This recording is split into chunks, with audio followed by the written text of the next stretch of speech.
What's going on, Mike? How you doing? I'm doing just great. Another day in paradise. Are you a baseball fan? Of course. Did you see that Juan Soto just got traded? No. He got traded for about 50 billion players to the Padres. So in the last 2 days, the Padres have picked up Juan Soto and Josh Hader. Yeah. Yeah, well, if you're going to make a run, make a run. See what happens. So, and if you're, stuck in the mud, you may as well get rid of your star players. So, that's, it always makes things interesting this time of year. The White Sox tried that last year with your Kimbrel, getting Kimbrel from the Brewers. That didn't pan out. So, you just never know whether these things are going to pan out or not. Yeah, their payroll is going to be like, oh my God. They're going to have to pay Josh Hader, Juan Soto, Tatis, Machado. Well, a lot of these guys they get to just for the stretch Yeah. drive and see what happens, and then reassess from there. So, see if it turns into something. Yeah.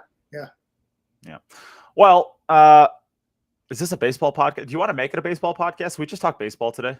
Yeah, sure. Like stuff like 1970s baseball. Sure. Yeah. That was the swinging age, the Cincinnati Reds. I mean, absolutely. Got some good stuff in the 70s. Yeah, and plus, it's the only stuff I remember. No, he was not around in the 70s. He was making coffee in the 70s. Yeah, I got nothing. Contrary to popular belief, I was not born before the 70s.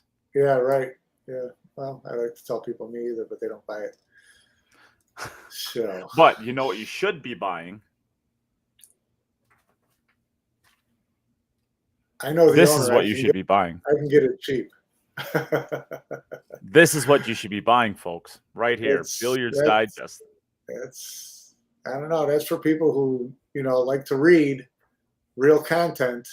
It's not it's not 150 characters, but no, it's good stuff. Let's go to a random good page. Issue. Good issue. It is a good issue. We're going to go to this one. Progress Refreshener. Ooh. See? Now you can actually... refresher. What did I say? Progress, but that's right. Did I mention that I don't actually know how to read? Yeah, I don't think I'm surprised you're one of our subscribers. No, the instructionals are really good. I mean, Darren Appleton I like is the great. I like the pretty pictures. There you go. Yeah, there's some good stuff in there. Different instructors who focus on different things. I mean, Larry Schwartz is great for 8-ball, and Darren is great for practice routines and drills. And so, yeah, if you want to improve your game, it's a great vehicle to do that. If you want to keep up on, take a deeper dive into the players that you follow, that's what we do better than anybody, I think.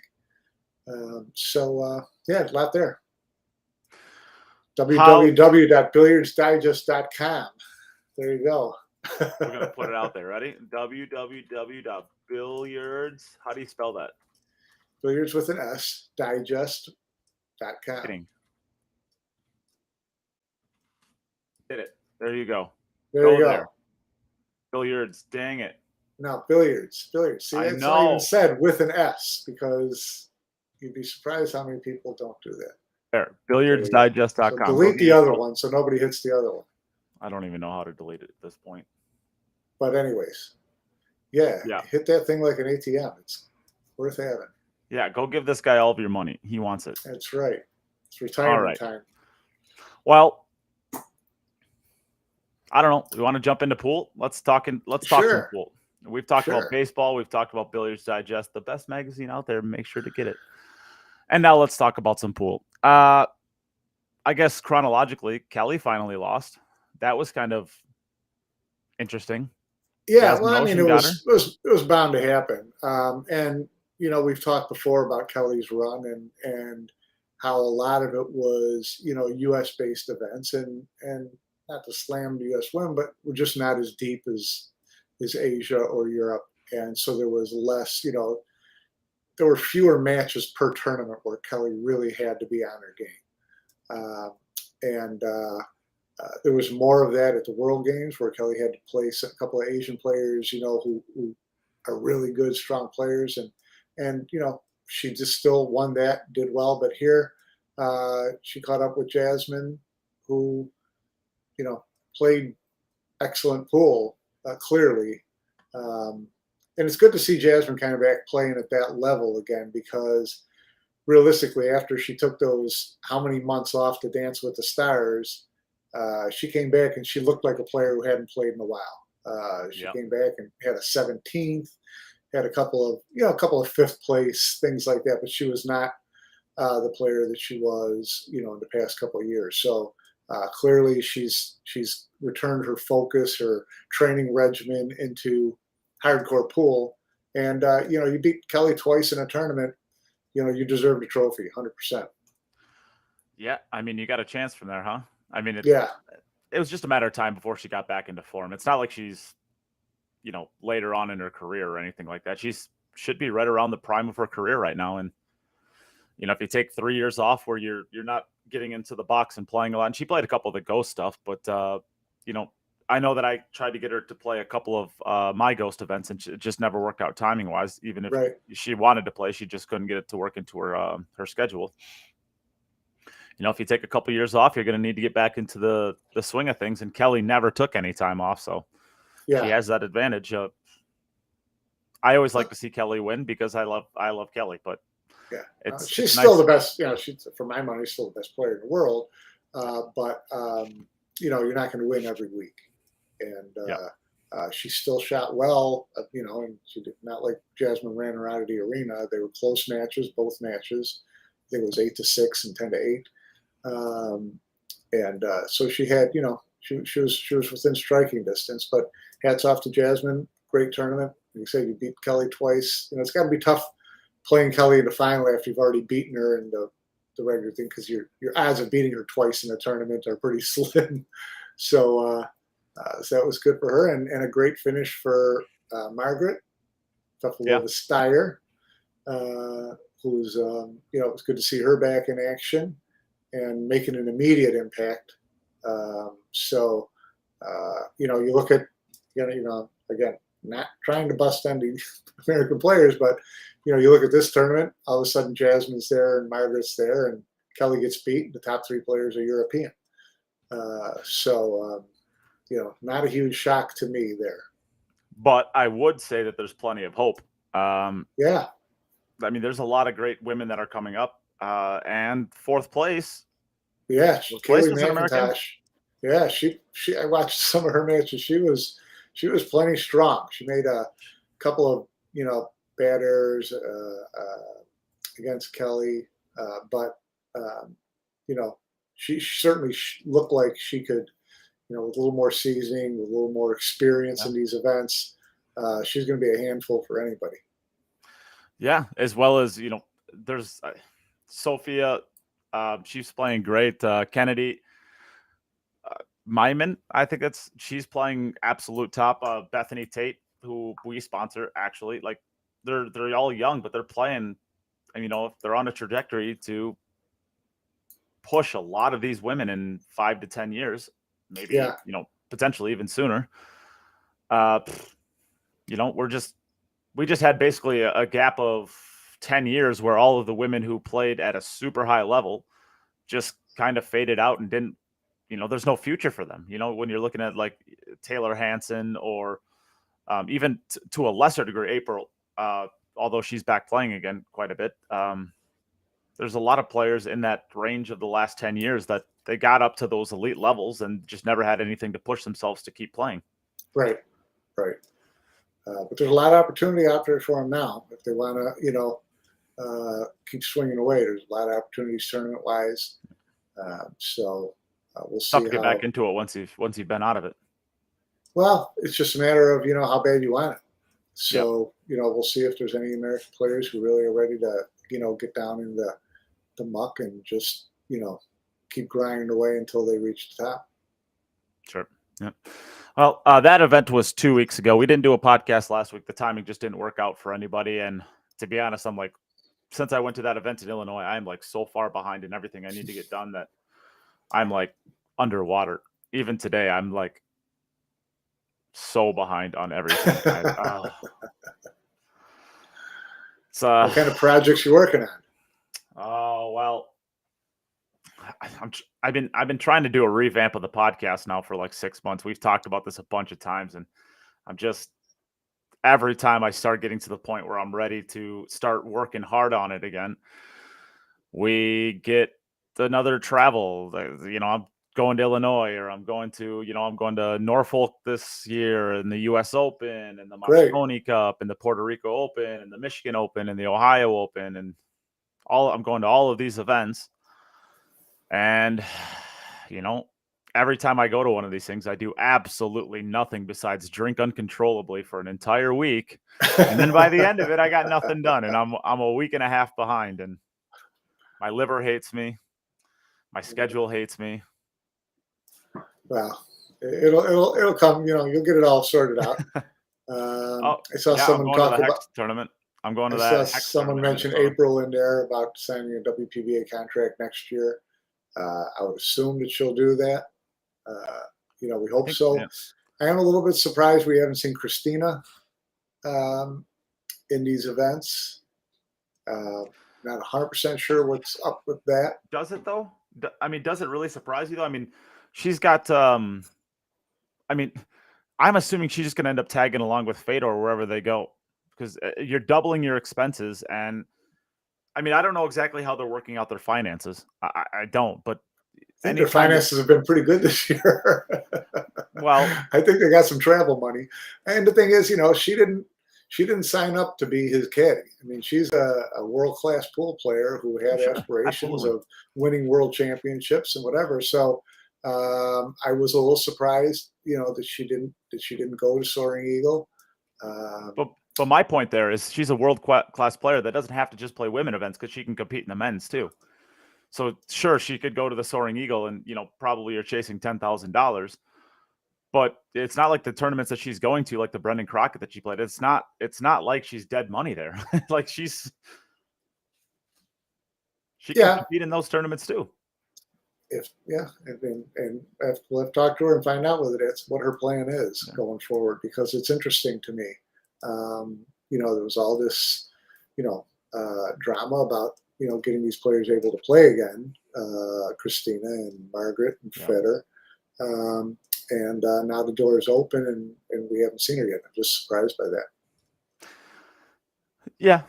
This is the first opportunity, and maybe she had plans. It's possible that with the way that Fedor and Christina do their scheduling is they put things out. They have a website now. They know exactly where they're going, and they're trying to set things up for the dead time around these tournaments. It's very possible that they put this out there going to the Brendan Crockett, and they had 10 lessons set up that were going to pay them. I'm not speculating any of it. I just would like to see her in these fields and see how her game is against the women right now. It's just very possible that she made commitments in San Francisco that she couldn't get out of, or shouldn't have gotten out of, to go to the Soaring Eagle. That's possible. Who knows? Yeah, we'll see. We'll see in the future, I guess. I don't think she's going to the European Open. Is that either of them? No, she definitely won't go to that. Those are visa issues, though. Those are of course. Don't want. They're applying. They don't want to leave the country. Yeah, bad idea. They're trying to switch to green cards at this point, and if basically what that does is give up your visa. Yeah. So for her to basically travel now out of the country, there's no guarantee she'd get back in. Yeah. And then in fact, there's a pretty good chance she won't. Right? Yeah, and then she'd have to start all over again with the whole green card application. So that's going to prevent. But she could play in Puerto Rico. There's no. Yep. That's in the U.S. Don't go through custom. There. So we'll see what's up. Yeah, Fedor won't be at the European Open either, obviously. So interesting to see what going forward, what happens to these guys. Fedor, keeps talking about him for Moscone Cup possibility still, in which he really only has one tournament to compete in, that's the U.S. Open. We'll see what happens with that too. I think he's. I'm not guaranteeing that he gets it, but if I'm putting myself in Alex Laley's shoes, and I'm looking at and you can say, sure, like Fedor's not in the box against the best of the best because he's playing all these regional U.S. tournaments, and how can you trust somebody who hasn't played against the best of the best of the best? But I mean, he's dominating these tournaments. He's the best of the best of the best. There's no doubt. There's no doubt about it. And that, wouldn't surprise me that much. It would surprise me a little, only from the standpoint of, and I don't know whether we talked about this on your podcast or if I, one of your other 70,000. Yeah, because I'm a podcast slut. Is that, if you're Alex Lely, you're basically telling all the players who've busted their ass all year that you didn't have to do that if you were a top player. You could just kind of like show up at the end and we'll slot you in. And that's a tough message to send to people who are killing themselves, like Victor or someone like that, killing themselves to get on these teams. So from that standpoint, to me, he's got a little tougher decision than it seems. I mean, on paper, you'd say, oh, yeah, these are the top 5 fighters in there, 100%. No one would argue that. But it's the process, to me, that as a coach, captain, looking to the future, you got to be careful with what message you send. I see what you're saying. And I understand that that's a sentiment that could absolutely happen. But at the same time, it's like, okay, if Victor says, you just brought up his name. So if Victor says, this isn't fair, I've been in the box the entire time. I mean, I would say to that, like, are you saying that you're better or a better option than somebody like that? Yeah, but no, he wouldn't say it, and I don't think anybody would say that. It's just, but yeah, I've been in there, and I haven't played bar box tournaments against 2 good players a tournament all year. I've been against Jason and Albin and Shane and all these guys every tournament. So yeah, I'm not going to win at that clip, even if I am Fedor. So yeah, again, it's different philosophical approaches to how you look at your decision making. Yeah, I mean, looking at the money leaderboard, Fedor is at $173,000 so far this year. Yeah, and it's you look at him and you're like, okay, so now you've had it really nice and cushy. Now let's go back to more expenses for a tournament, playing a tougher field, and having a tougher time getting out with that kind of money, and not having the same margin that you're on when you drive to Des Moines and tear somebody apart for 3 days. So, but again, this kind of goes back to what I'm talking about, Christina. Fedor signed up to be the best player in the world. That's what he practices for. He's willing to give up that $170,000 easy dollars to beat his head against the wall against the greatest players in the world and have a great year and make 100. So, that's what you do if you want to be the best at something. Yeah, that's what I mean. So, I hats off to him for not even batting an eyelash at making that decision. Can't argue that. So, yeah, I mean, Ryan Harmson said he's going to be at the Hex tournament. I would assume that Christina and Fedor are going to be there if Christina's going to be there. So, yeah, I'm going to be at that tournament as well playing. I'm excited. I mean, Fedor and Christina are essentially Midwesterners now. When you see them, they're in Iowa, they're in Wisconsin, they're in Minnesota. Illinois. It's like they're going to start eating cheese curds before you know it. What's wrong with that? I've had a beer with Fedor, so he does drink at least a little beer. Yeah. Okay. Cheese curds and beer, Midwest special, right? That's right. Okay. Well, so I guess let's move on from Jasmin winning over Kelly. That's awesome. Good for her. I guess we've been talking about Fedor for a while, but he wins the Brendan Crockett as well. 10,000 added at Oscar Dominguez's room and Hard Time Billiards, and it's not in San Francisco, but it's Sacramento area. Or, Sacramento. Yeah, sorry, Sacramento. Have you been there? I was at Hard Times before he owned it. Okay. And it, joined at Q before Sean Damani owned it. There's 2 really great pool rooms right there. But yeah, Oscar, hats off to Oscar for the event itself. And it shows his, obviously there was a lot of love for Brendan Crockett up there, and they put a lot of time and effort into this tournament. And because Oscar is Oscar, because he's such a stand-up guy and hard worker and has such respect. And you get 180 plus players show up for a 3-day event. That's pretty good. And these are not slouches. This is everybody in Northern California and beyond who can shoot, can run a rack. So didn't surprise me at all that they just sold that place out, because that's the type of reputation he has and the type of events he puts on. So good for him. Yeah, I mean, I wish that I wish the game had more people like Oscar in it. We would be in a lot better spot in the U.S. There are a lot of great tournament tournament owners, sure. Room owners. There's a lot of great players, but there's very few that are as good player as he is and as good as a pool room owner as he is. He does a ton. Well, it's hard to wear both hats and be successful at both and not completely drive yourself into the ground. But all you have to do is look at Oscar's dad to know that he comes from a family who is not afraid of work. Yep. Hardest working guys there is his dad and him. So you just wish him all the success in the world. Yep. So and how charming is it to see the brackets? I love that he still does it on paper brackets. How charming is that? Like the bracket is like the size. You could not fit the bracket on a 9-foot pool table. It's so big. Yeah. It's so like a garage massive door. You literally damn near need a garage door to be able to fit the bracket up. But it's like there's something really, really charming to a paper bracket. It's like really cool. Yeah, it's old you see school. Like the flow. It's like you can look at somebody and you can watch the flow chart of of a tournament online, but you just don't get to see the grind and the struggle that you actually have to go through to win one of these tournaments. When you see 128 players, it's just like the coolest thing in the world. Yeah. And actually, as Tom said, Oscar ended up third in the tournament, right?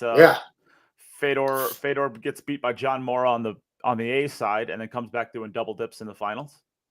So, John Morra, good Oscar Dominguez. Another Billiard Digest cover jinx for John Morra. I'm glad to see. I mean, he's glad to see him playing well, and he's always right there. He's not too far from the top. Yep. Oscar Dominguez gets third. Great for Nick De Leon. Too bad for Nick him. De Leon, top 4. Too bad for him that this isn't Mosconi Cup points, because that would have been a pretty good one. He wins his first 3, loses, and then wins 5 straight. Yeah. And beats some pretty good players. Max Eberly sighting in the top 5 too, right?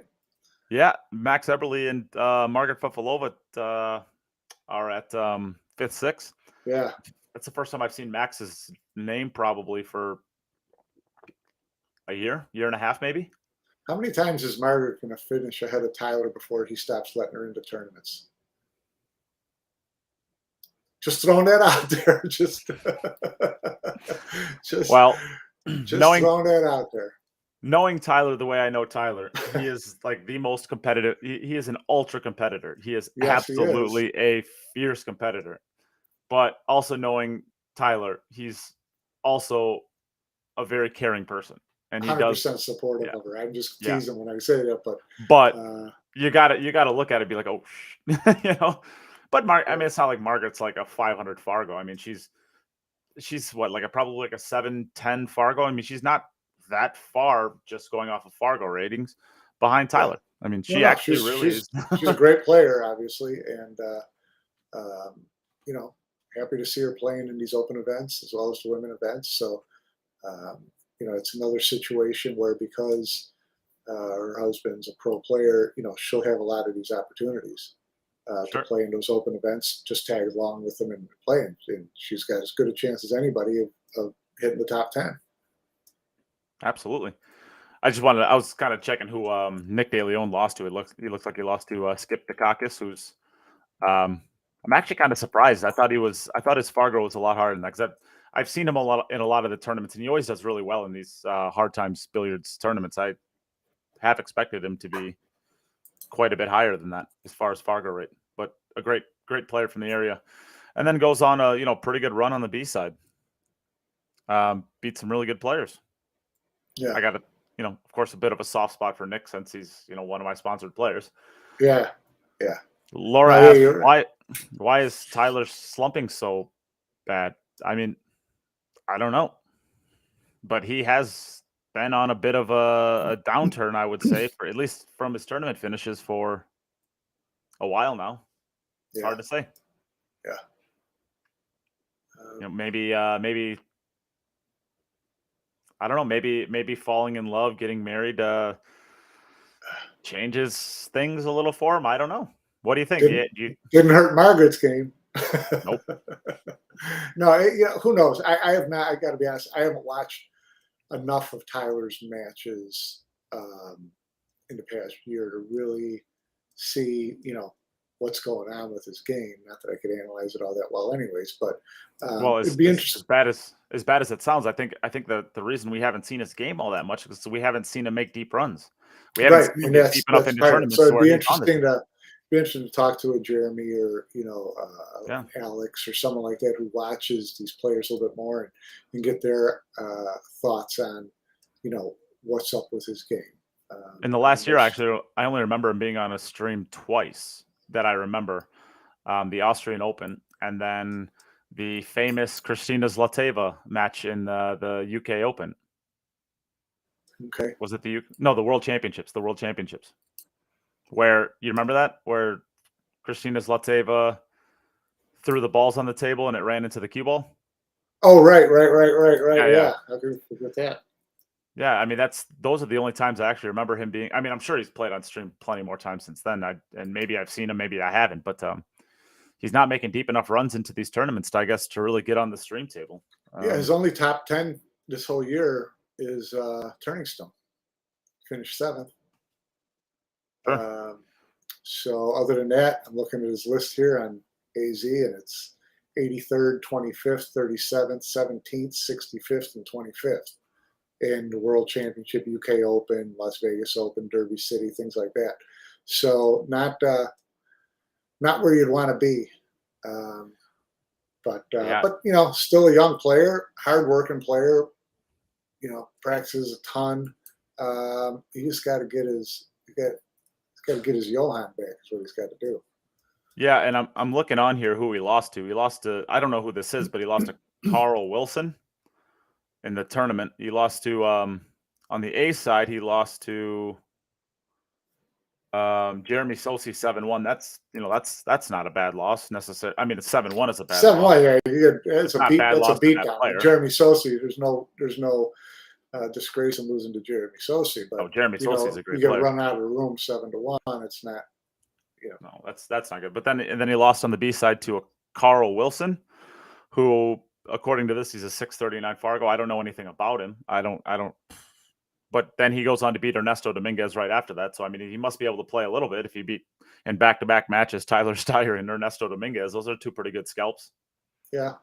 Oh, Carl Wilson is the manager at Hard Time. So. Oh, so he knows the equipment. Yeah, yeah, that's.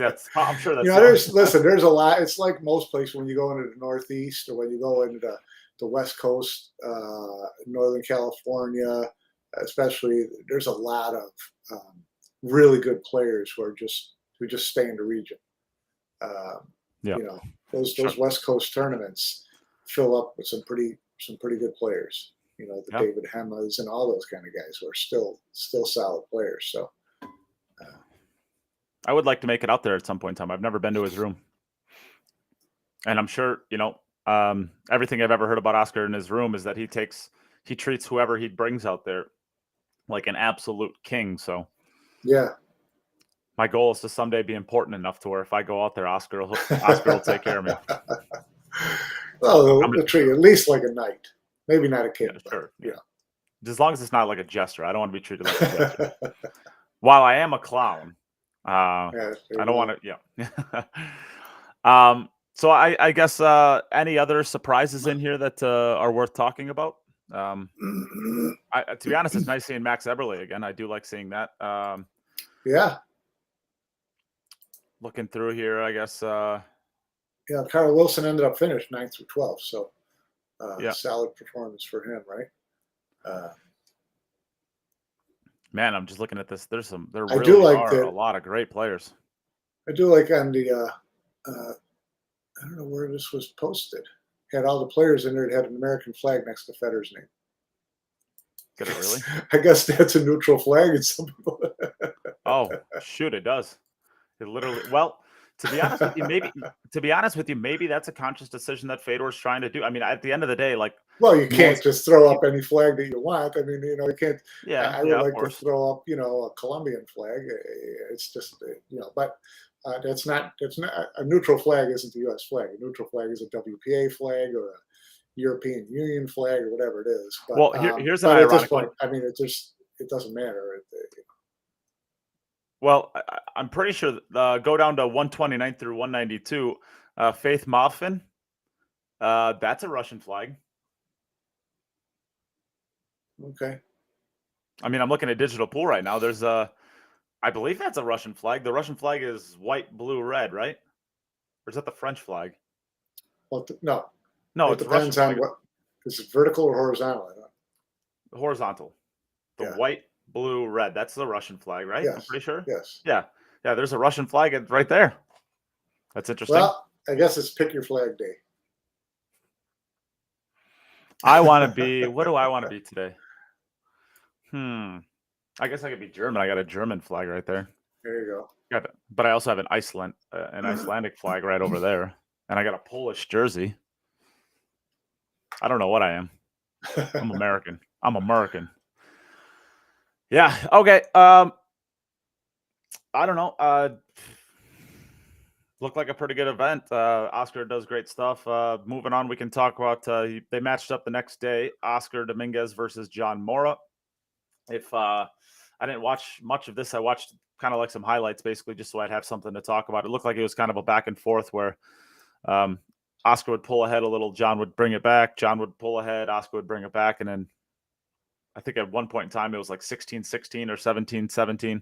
It was knotted up pretty late, race to 25, and Morra ends up getting there, 25-21, but he won. It was 22-21, and I think he obviously wins all the games from there, but basically runs out the set for the most part. So yeah, it sounded like Oscar didn't get a lot of love from the balls Yep. and some key racks, but that that happens, and it's a pretty good matchup, Oscar and John. So I'm not surprised it was close to the end there. BJ Ouschan is how to pronounce his name, is what I found out. I hung out with him a little bit when we were in New Jersey. He's a nice enough guy.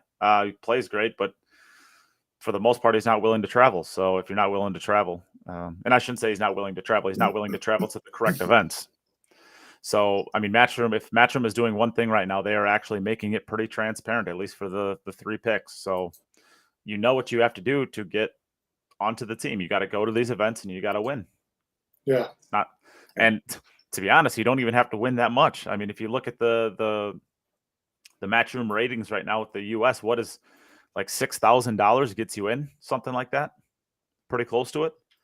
I haven't looked. Yeah, so anybody has a good run at the US Open, you're guaranteed in. Yeah. A good draw at the US Open, you're basically guaranteed into it on the US side.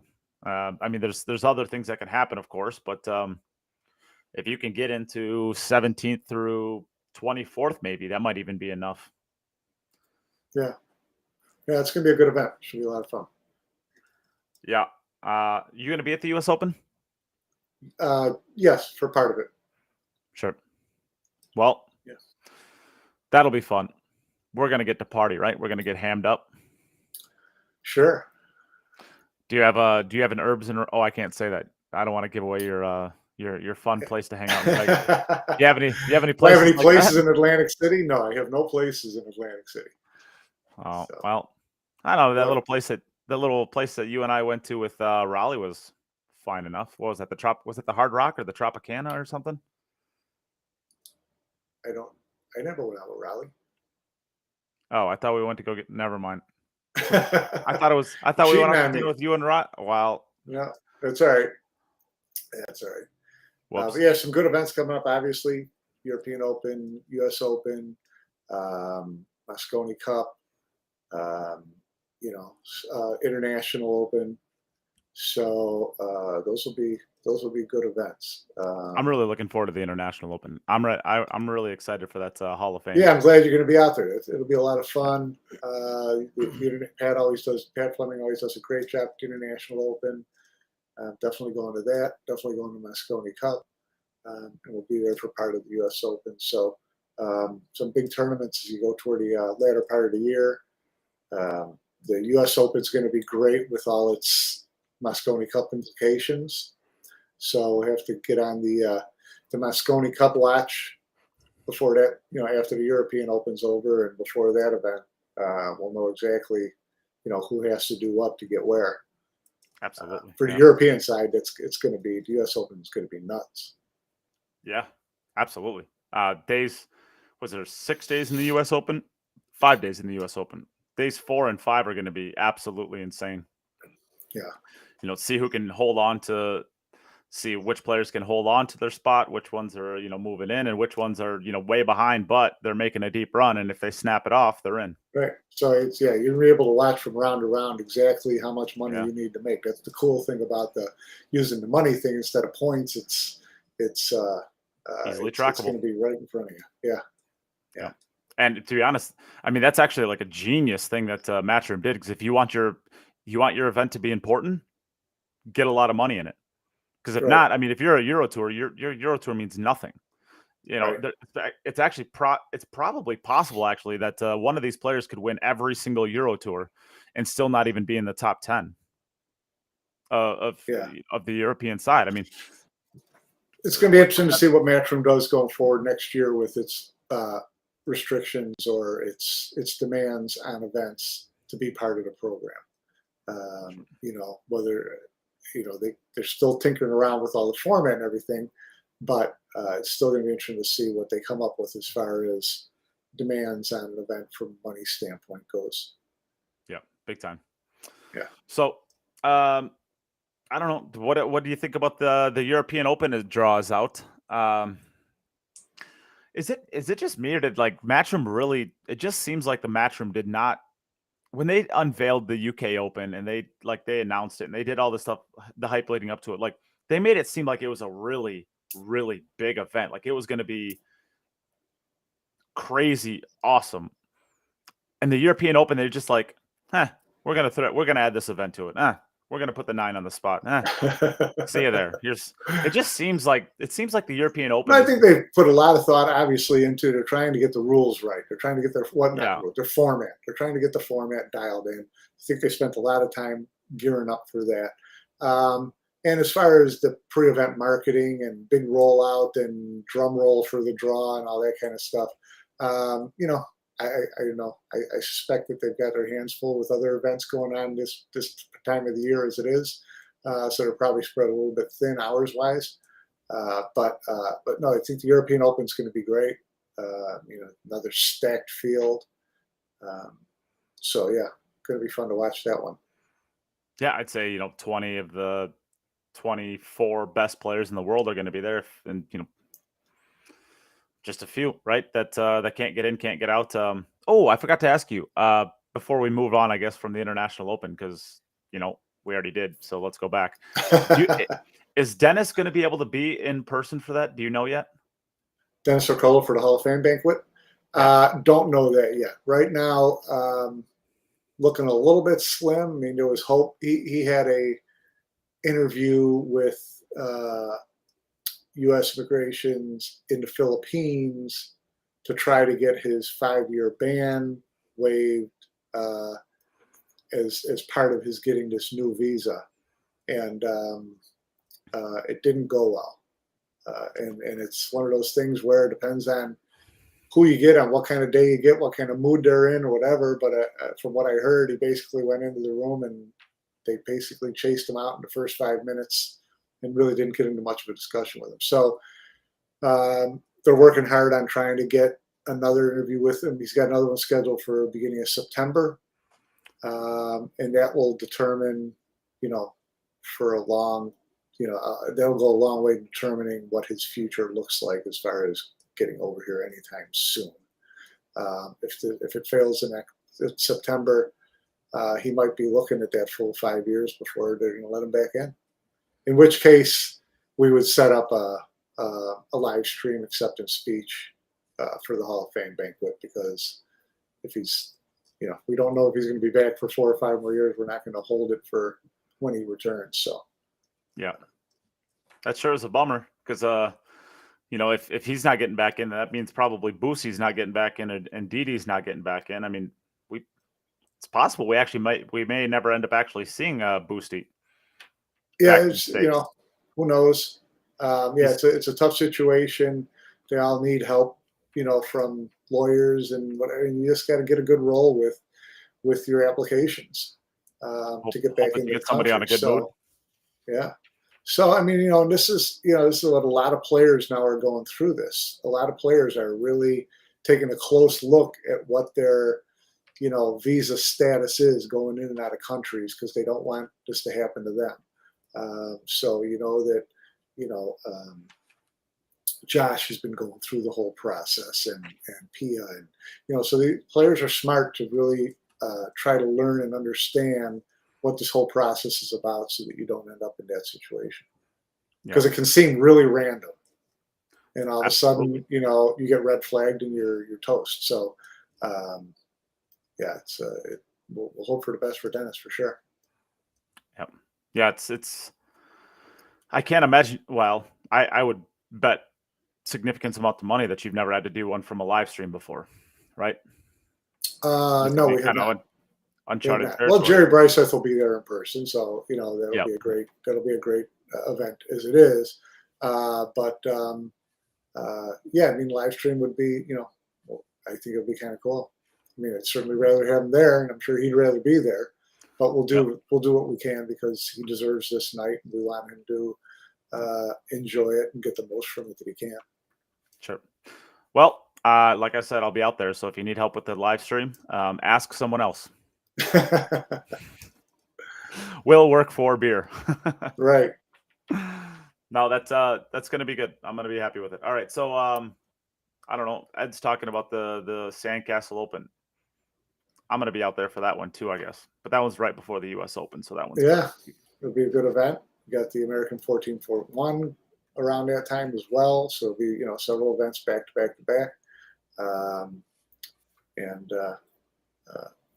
I see Laura Berg mentioning about the Shane Jr. event, Matchroom Jr. event, that sold out in 2 minutes apparently for 32 players. So I think that's a really smart move on everybody's part. Smart move for Matchroom to establish a junior event, and a really smart move to tag it to someone's name like Shane. So I'd love to see him do something similar in Europe with a top European player. Something like that. So you get the juniors, more visibility and bigger venues to play in, and turn this more aspirational. I do. If there's one thing I can critique and whine about from the Matchroom, because of course everything that Matchroom does, people just rip them apart for. But if there is one thing that I would have liked to have seen, I would have rather seen 16 men and 16 women in the juniors. I do understand that all of their stuff is open, and they don't want to probably open Pandora's box. That's not going to happen. I get that. Yeah, I get it. I know. I get it. But it would be nice to, especially with the kids more so than the adults, is like, generally speaking, the men and the women never in any sport mix in the youth levels. I mean, unless it's like T-ball at like 6 years old, but 15, 16-year-olds, like the men and the women are always separated. And now they're not for this. Whatever. I mean, it doesn't really matter, right? At the end of the day, but I would like to see, I would prefer that they were separated, but whatever. I'm sure the ladies and the men that got into that, they're just happy to play in it, and free entry, $10,000 added. Yeah. Awesome. Yeah. Did they have? They didn't have a list of players that made it I into didn't. it. Right? I didn't see it. I'm more interested to find out who didn't make it in. Yeah, I know a few. Yeah. I know a few that there's a couple that didn't even, like Sam Henderson didn't even try to get in. He's happy with the U.S. Open. He doesn't care about junior stuff. He wants to be the best player in the world, not the best junior in the world. So yeah, he didn't even care. He just went straight into the U.S. Open. Is happy. But I'm telling Good you what, for man, him. he's playing so good. Like I hate the kid. I don't even like being around him. But I'm telling you what, that kid plays. I'm just kidding. I don't want to be around him. I sponsor him, so I must like him a little He bit. speaks so highly of you, though. Yeah, I'm sure. Yeah, right. I mean, he beat Mika Immonen last weekend at that bar table event, and in Illinois, he beat him on the hill too. Mika, I think Mika made an error on a safety. They had a safety battle. Mika made an error. Sam made a great shot and ran out. No problem at all. Just good, cool, calm, and collected. Pretty good for 15 years old. Yeah. He's playing probably 700 speed. Pretty tough action. He can't beat me, but that's fine. I like to pick on him. But yeah, I know. Kennedy made it in. I know that Bethany Tate made it in. I didn't spend a ton of time on Facebook searching around, but I know there's a couple. Joey Tate's one of the better players, better youth players. He didn't make it in. I know that. Savannah did. That's pretty cool. Good for her. She's another great up and coming player. I think she's maybe 13. Do you know? I don't even think she's 13 yet. I think she's not even that 12. old. Yeah, 12. Yeah, that's awesome. I'm pretty excited. Do you know when they're doing that or how they're going to do? Are they just going to mix them in with the U.S. Open, or are they going to? I'm not 100% sure, but what I kind of understood early on was that as the field, it would be later in the tournament, as the field got trimmed down, there were tables available. Sure. More tables available. That's when they would work the juniors into it. So basically, they're just going to keep instead of tearing down 4 tables a night, they're just going to keep them around and then tear down 8 tables day 3 or something like that. Yeah. Sure. Yeah, that's good. Yeah, I mean, Matchroom, they still catch a ton of flack, and I mean, we could talk about the rule change for the European Open, right? I mean, I had this conversation with somebody, and they're basically saying how stupid Matchroom is and how everything that they touch is wrong and blah blah blah, and if they just listen to them, and that's always basically what people say is like, if they just listen to me, they would get it right and they wouldn't have to worry about it. Well, this has got to be the dumbest thing I've ever heard of. They created a new event out of nowhere. There's no prestige. There's no history. There's nothing that's changing. They create a brand new event to test out a brand new set of rules that were there because the players voted and wanted it in. And they're only doing this basically with everything that's brand new, and they're trying something out, and everyone's like just crushing them because that's not the way pool is supposed to be played. This is how it's supposed to be played. And bring me back my orange 5 ball. It's just. Well, the fact is that if this works out well and the players like it, this is going to be the format going forward. It's not going to be a European Open thing. This is going to be for all their open events. So that's what they're trying to get to. They're not changing it for the European Open. They're tinkering as they go along and trying to find the right formula, the right format. And once they do that, hopefully it doesn't change for years and years and years for all their open events. They're smaller invitational events. You could do whatever you want. But the big open events, let's get to one format and roll with it, please. Yeah. But this is like, if you're going to unveil a new way to run a format, or a new way to try to test out a new format, I should say, this is the perfect way of doing it. I mean, they're creating a brand new event to try out a brand new set of rules. It's not like they're changing the U.S. Open, right? That has even if you really want to talk about that, the U.S. Open used to be 9 on the spot too, and it changed away. So it's like, but let's just not let facts get in the way of a good complaint, right?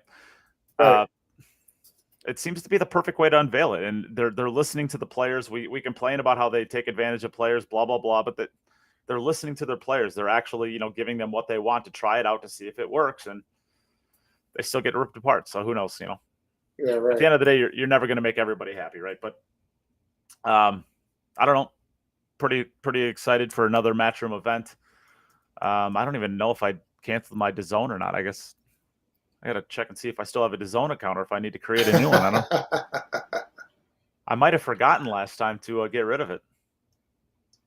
I used to run it every month. Yeah, I mean, I probably should just start buying it. Well, see, and now this is it. So this is the weird part is I actually go to a lot of these events. I'm at the Mosconi Cup. I'm at the U.S. Open. I'm at some of these Matchroom events, and it's like, why would I pay for a membership that I'm at $100 a year? $100 a year, pony up. I know. Come on, play. Be a team player. Some of us don't have that Billiards Digest money. We're just working on our pennies over here. It's all we can do. So, the European Open starts, I guess, in 7 days. So that's right. By next Tuesday, we'll be talking about that. That'll be fun. The DAZN is just showing the last 16, though. Okay, so I would assume then that they're going to be YouTube. Streaming the rest of it to Facebook and YouTube, right? Yeah, right. Yeah. Cool. What do you think about that? What the streaming of the earlier matches? Yeah, it's fine with me. I mean, I think it's a good play for them. Get people engaged, get them involved, show them some free stuff. I'd still like to, I understand it's an expense. I'd like to see them get to the point where the second table has an announcer or two as well. Sure. There's nothing worse than watching a match where all you hear is background music and clack of balls.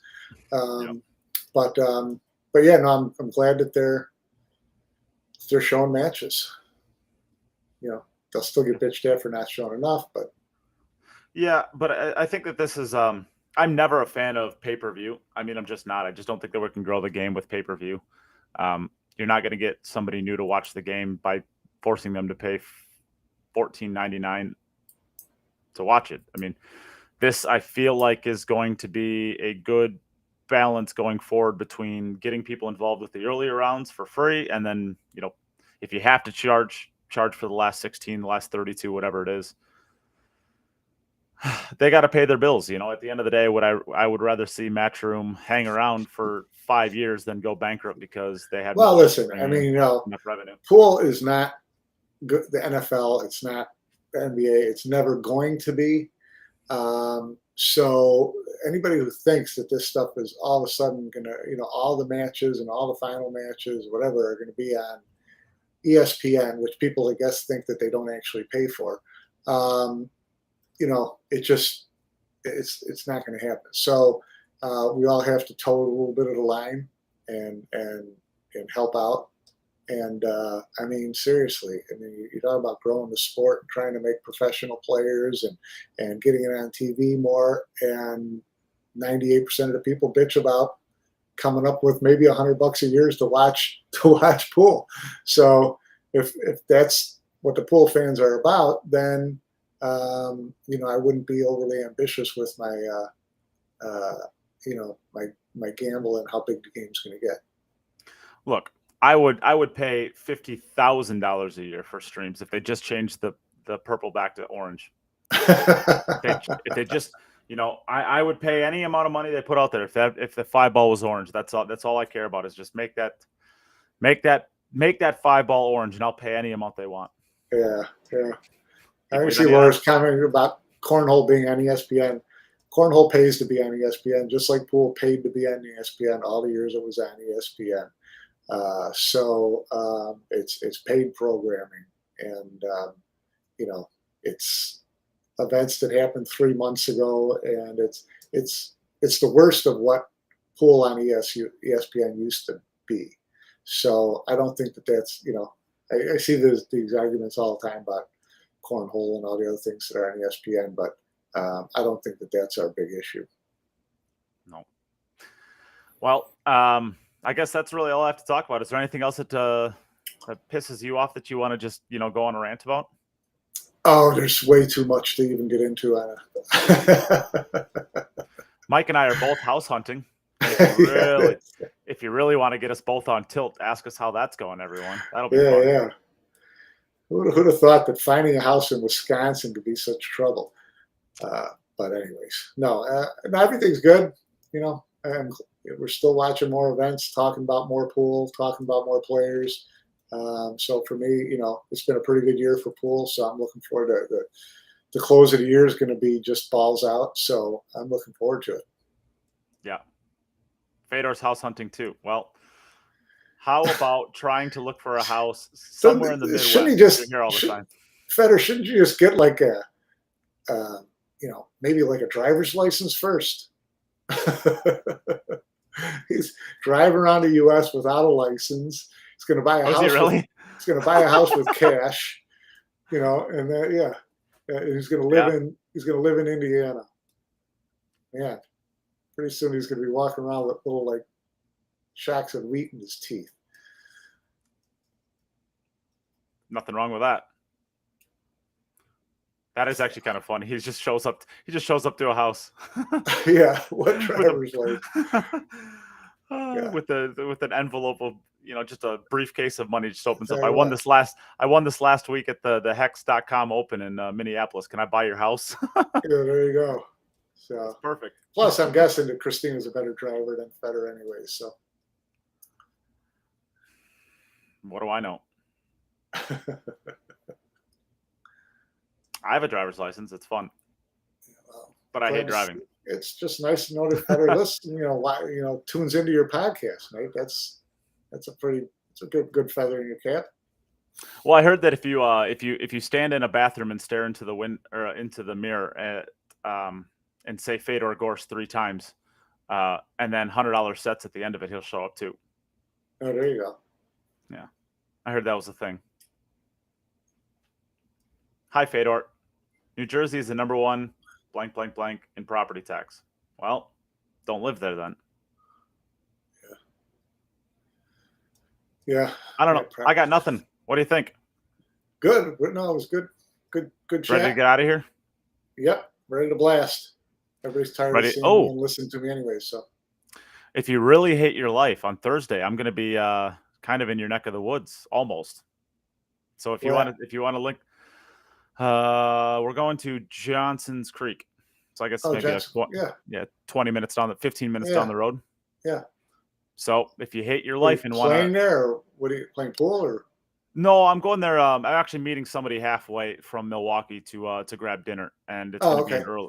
It'll be an early dinner, so we'll be done right around 7 o'clock. If you hate your life and want to make a little trip, we can grab a cocktail or two. I don't know what's over there, but what night? Thursday. Oh, okay. We can do like a big old, I don't know, podcast. Who wants to go to Johnson's Creek in the middle of bum hell, Wisconsin, and have some cocktails with Mike and I? There you go. All right. Well, we'll let you get out of here. Thank you, everybody, for tuning in again, and we'll see you next week. We made it in under an hour today. How do we do? Did pretty good. Yeah. All right. Take care, everyone.